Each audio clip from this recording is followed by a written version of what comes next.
मुफ्ती मोहम्मद शफीउल्लाह के बयानात सुनने के लिए यकीन मुहकम चैनल को सब्सक्राइब करें।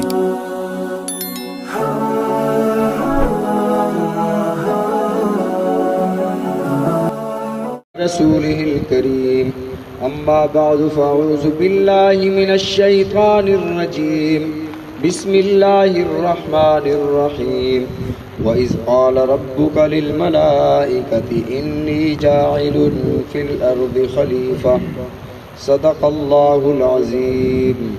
अल्लाहुम्मा सल्लि अला मुहम्मदिन व अला आलि मुहम्मद कमा सल्लैता अला इब्राहीम व अला आलि इब्राहीम इन्नका हमीदुम मजीद। अल्लाहुम्मा बारिक अला मुहम्मदिन व अला आलि मुहम्मद कमा बारकता अला इब्राहीम व अला आलि इब्राहीम इन्नका हमीदुम मजीद।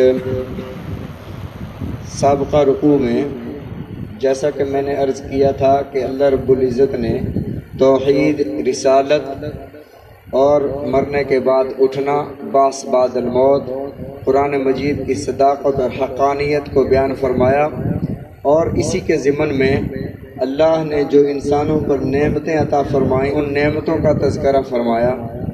आज की आयत मुबारका में रब्बे कायनात ने इंसानों की खिलाफत अर्ज़ी को ज़िक्र फरमाया कि अल्लाह ने इंसान को ज़मीन पर खिलाफत अता फरमाई, फ़रिश्तों को ख़बर दी कि मैं ज़मीन पर अपना एक नायब और ख़लीफ़ा बनाने वाला हूँ। तो आदम अलैहिस्सलाम के बाद से हमारी मालूमात का सिलसिला शुरू होता है कि हम ये समझते हैं कि आदम अलैहिस्सलाम से दौर शुरू हुआ दुनिया का। आदम अलैहिस्सलाम तख्लीक हुई तो दुनिया वजूद में आई और ये निज़ाम कायनात बना। हालांकि आदम अलैहिस्सलाम से पहले भी कई अदवार गुजर चुके हैं, कई दौर हज़रत आदम अलैहिस्सलाम से पहले भी गुजर चुके हैं। शाह वलीउल्लाह रहमतुल्लाह अलैह ने हुज्जतुल्लाहिल बालिग़ा एक किताब है, उसमें तशरीह फरमाई कि आदम अलैहिस्सलाम की तख्लीक से पहले एक कौम गुजरी जिसे हन कहा जाता था, हा के साथ।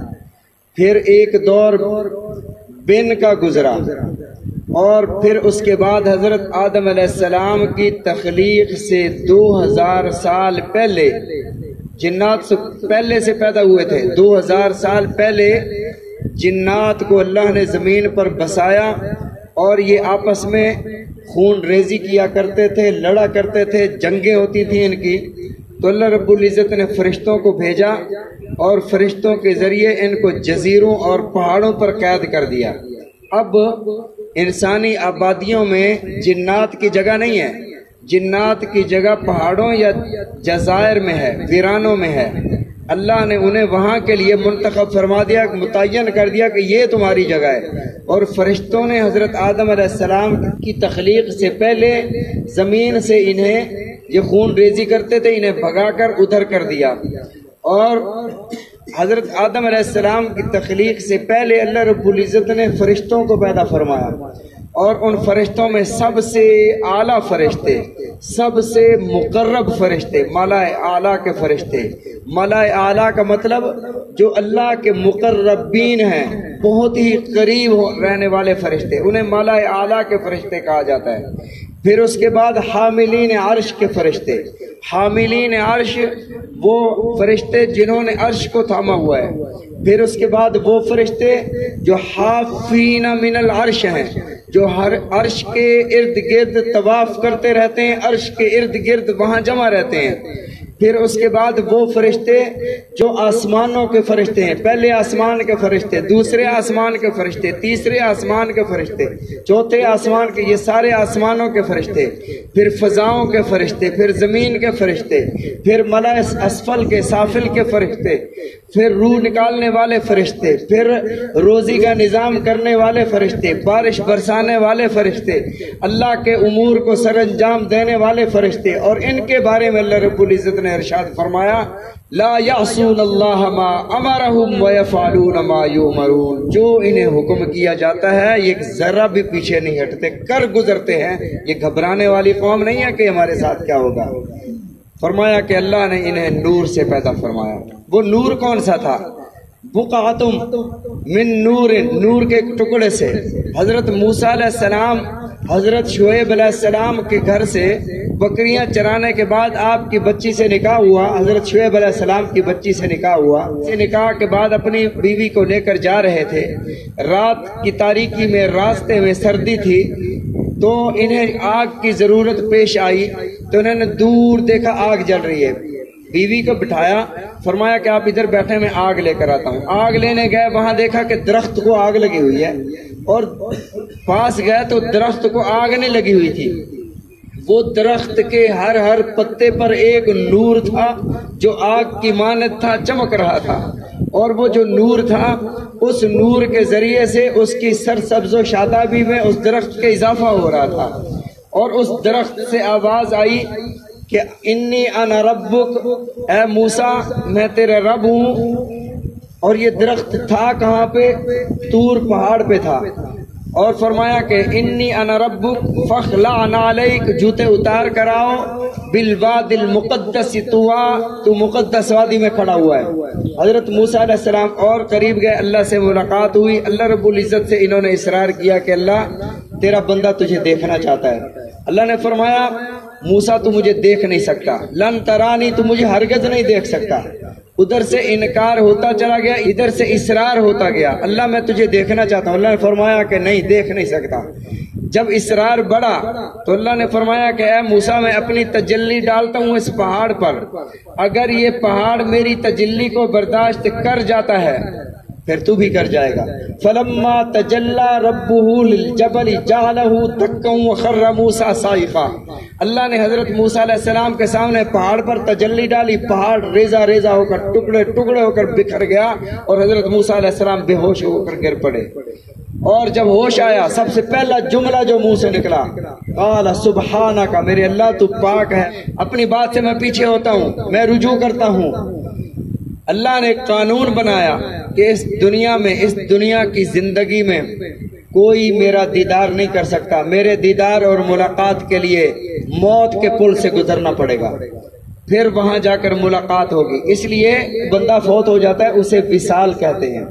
और किसी के मर जाने को इंतकाल कहते हैं, किसी के मर जाने को वफात कहते हैं। वफात का मतलब जो बंदा अपना टाइम पीरियड पूरा कर जाए, वफात का मतलब पूरा कर जाना, तो उसे वफात कहा जाता है। इंतकाल का मतलब एक बंदा एक जहान से दूसरे जहान में मुंतकिल हुआ, इसको इंतकाल कहा जाता है। विसाल कहते हैं किसी यार और दोस्त की मुलाकात को। तो अल्लाह का नेक बंदा जो होता है, जब दुनिया से जाता है सबसे पहले उसकी मुलाकात रसूलुल्लाह सल्लल्लाहु अलैहि वसल्लम से होती है। कब्र में फरिश्ते नबी अलैहिस्सलातु वस्सलाम की शबीह सामने लाते हैं, कहते हैं मा तक़ूलु बिहाज़र रजुल, बोल इस शख्सियत, इस जात के बारे में तुम क्या कहते हो? कहते हैं हाज़ा नबीयुना, ये तो मेरे नबी पाक सल्लल्लाहु अलैहि वसल्लम है। दूसरी मुलाकात अल्लाह से होती है। देखो कलमे में अल्लाह ने पहले ला इलाहा इल्लल्लाह रखा और आखिर में मोहम्मदुर रसूलुल्लाह रखा। कब्र में पहले मोहम्मदुर रसूलुल्लाह सल्लल्लाहु अलैहि वसल्लम की ज़ियारत हुई, बाद में अल्लाह की ज़ियारत हुई। वजह क्या है? अल्लाह ने फरमाया ला इलाहा इल्लल्लाह कहकर अपनी ज़बान को पाक करके गुस्ल देकर बाद में मेरे नबी पाक सल्लल्लाहु अलैहि वसल्लम का नाम लो, मुहम्मदुर रसूलुल्लाह। और फरमाया कि कब्र में पहले मेरे महबूब की ज़ियारत करके आओ, तो जब मेरे महबूब की ज़ियारत करके आओगे, तुम्हारे जो गुनाह होंगे, खुदा न खास्ता तुम्हारी जो कोताहियां होंगी, अल्लाह इसकी बरकत से माफ फरमा देंगे।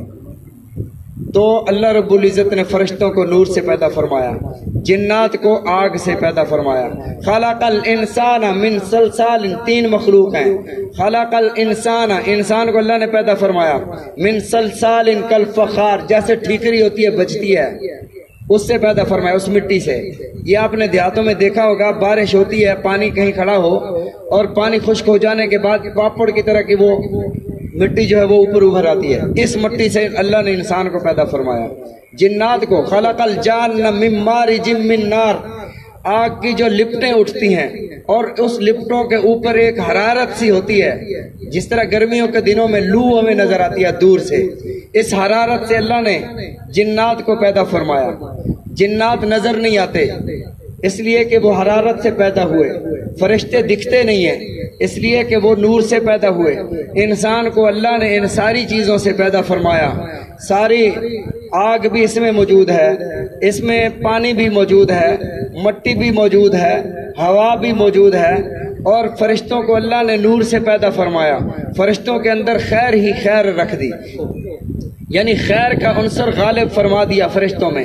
جنات کو آگ سے پیدا فرمایا، ان میں خیر بھی رکھی، لیکن ساتھ شرارت کا عنصر زیادہ رکھ دیا، شر کا عنصر زیادہ رکھ دیا، اور انسان میں اللہ نے شر اور خیر دونوں کا مادہ برابر برابر رکھا، خیر کا مادہ بھی رکھا، شر کا مادہ بھی رکھا، لیکن برابر برابر رکھا۔ اور فرشتے یہ سمجھا کرتے تھے کہ شاید ہم اللہ کی سب سے بہتر مخلوق ہیں اور سب سے زیادہ علم ہمارے پاس ہے، ہم سے زیادہ اچھی اللہ کی تسبیح اور تحمید کوئی نہیں کر سکتا۔ تو اللہ نے ان کی اس بات کو ختم فرمانے کے لیے حضرت انسان کو پیدا فرمایا۔ اب سوال یہاں پر رہ گیا کہ اللہ رب العزت نے جب انسان کو پیدا فرمایا تو مشورہ لیا تھا یا خبر دی تھی کہ میں ایک خلیفہ بنانے لگا ہوں؟ اگر خبر دی تھی تو فرشتے خبر دینے پر، میں آپ کو کوئی بات بتاؤں مشورہ نہ مانگوں تو آپ مشورہ نہیں دیں گے، تو فرشتوں نے مشورہ کیوں دیا کہ اللہ انہیں اسے پیدا نہ کر؟ اور اگر اللہ نے مشورہ مانگا تھا فرشتوں سے تو پھر رب کائنات مشورہ ایک مخلوق سے کیسے لے سکتی ہے؟ اور مشورہ تو وہاں لیا جاتا ہے جہاں اس بات کے سارے پہلو روشن نہ ہوں، تاکہ مشورے میں پتہ چل جائے کہ اس کا یہ پہلو بھی ہے، یہ بھی ہے، یہ بھی ہے۔ تو اللہ رب العزت کے سامنے تو سارے پہلو عیاں تھے، ظاہر تھے، روشن تھے، تو اللہ نے مشورہ کیوں لیا تھا؟ انشاءاللہ اس کو کل ذکر کریں گے۔ اللہ تعالی ہم سب کو سمجھنے کی، عمل کرنے کی توفیق عطا فرمائے۔ رسول اللہ صلی اللہ علیہ وسلم کے فرامین سمجھنے کی، عمل کرنے کی توفیق عطا فرمائے۔